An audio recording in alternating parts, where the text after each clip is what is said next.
السلام علیکم ورحمۃ اللہ وبرکاتہ۔ ناظرین، ایک اور بریکنگ نیوز آپ سے شیئر کرتے ہیں کہ سعودی عرب میں لاکھوں غیر ملکی جو محنت کش تھے ان کے لیے خوشی کی خبر آ گئی ہے، تو اس کو پورا ضرور سنیے گا۔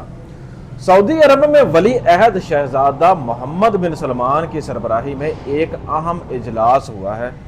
سعودی عرب میں جو یہ اجلاس ہوا ہے، اس میں غیر ملکی ورکر خصوصاً صنعتی اور محنت کش طبقے کے لیے ریلیف دینے کے اوپر بہت ہی غور کیا گیا ہے۔ ذرائع کے مطابق سعودی عرب حکومت نے اقامہ فیس اور ٹیکس کے بوجھ کو کم یا مکمل طور پر ختم کرنے پر غور کیا ہے اور اس پر فیصلہ کرنا ہے، تاکہ وہ جو افراد جو تعمیراتی فیکٹریوں میں اور انڈسٹریز میں اور سخت محنت مشقوں والے کاموں میں شعبوں میں کام کر رہے ہیں، انہیں مالی جو ہے وہ سہولت مل سکے۔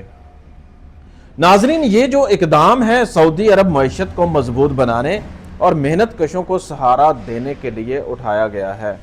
سعودی عرب قیادت کا یہ پیغام ہے کہ جو لوگ ملک کی ترقی میں حصہ ڈال رہے ہیں انہیں تنہا نہیں چھوڑا جائے گا۔